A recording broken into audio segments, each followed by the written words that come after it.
Alors, revenons encore sur l'astrologie, puisque mon projet actuellement, c'est de trouver des moyens d'intéresser à l'astrologie des gens qui ne s'y intéressent pas ou qui y sont hostiles par principe.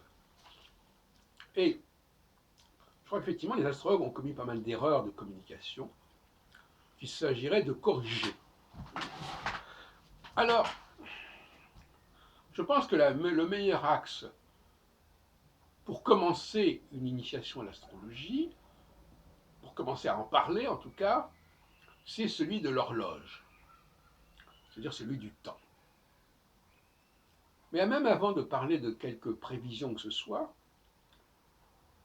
on va rester sur l'idée plus simple du rythme de vie, tout simplement.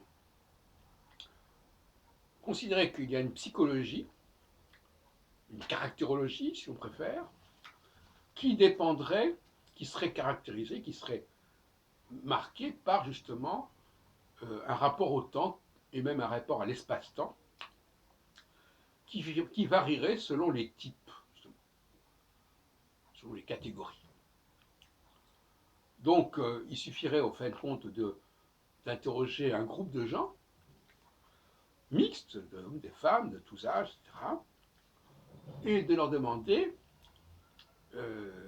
s'ils ont conscience de ne pas avoir le même rapport à l'espace-temps. Alors, rapport à l'espace-temps, ça veut dire quoi? L'espace, c'est euh, l'échelle des choses. C'est-à-dire, est-ce qu'on veut englober un ensemble très vaste, ou est-ce qu'au contraire, on préfère se restreindre à un petit ensemble, à une petite échelle, à sa petite personne à la limite, alors que d'autres voudraient se situer dans un groupe, dans une appartenance, dans une collectivité, etc. Deuxième point, est-ce que, toujours par rapport à ces questions d'espace-temps, est-ce que l'on fait des projets à court terme ou à long terme? Ou plus exactement, est-ce qu'on vit au jour le jour, ou est-ce que finalement on a tendance plutôt à se situer dans un temps long et à ne pas attacher trop d'importance aux péripéties du quotidien? Je renvoie à ce sujet d'ailleurs à mon entretien avec Roger Eke, qui j'ai fait l'autre jour, et qui lui représente justement l'astrologie du quotidien. Et à ce propos, deux astrologies sont en évidence, qui correspondent justement l'une à l'astrologie du quotidien et l'autre à une astrologie mondiale, globale, des grandes entités. Et donc déjà, on ne peut pas demander à quelqu'un qui est dans l'espace-temps large d'adhérer à une astrologie de l'espace-temps bref, et inversement. Donc déjà, quelle astrologie pour qui? Et donc je propose une révolution entre guillemets psychologique en mettant en avant le rapport à l'espace-temps.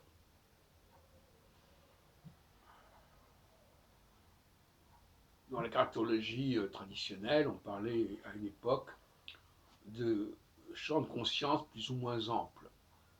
Peut-être que ça rejoint un peu ce que je dis. Mais ce qui est intéressant, c'est qu'une fois qu'on a dit qu'il y avait des rapports variables et variés à l'espace-temps, il faut se demander d'où ça vient. Et c'est là qu'on retrouve la question des horloges. Autrement dit, l'idée didactique, si on peut dire, c'est de montrer que si nous avons un rapport particulier au temps, c'est probablement parce que nous dépendons d'une horloge. Et ça n'a pas pu nous être donné par la société.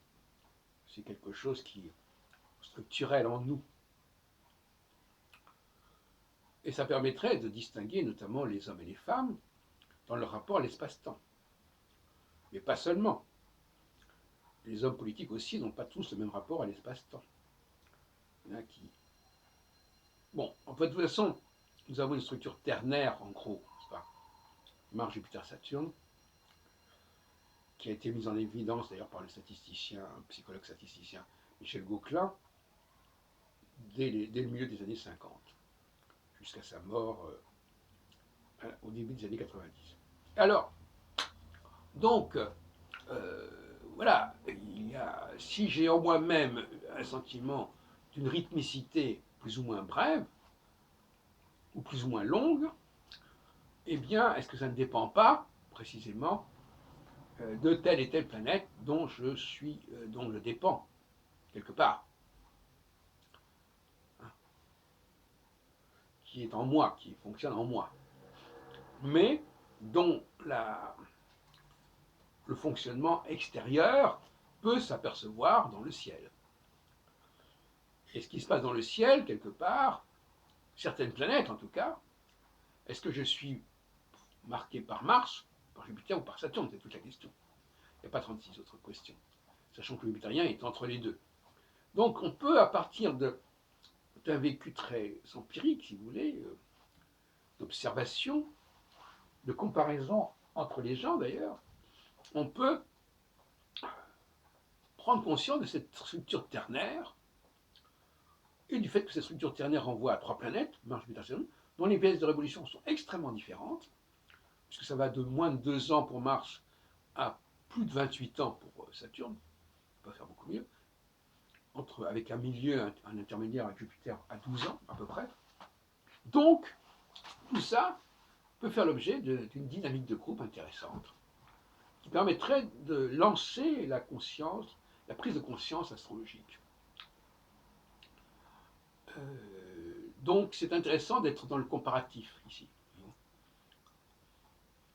C'est intéressant de travailler sur un groupe en disant voilà, on va un atelier de conscientisation astrologique.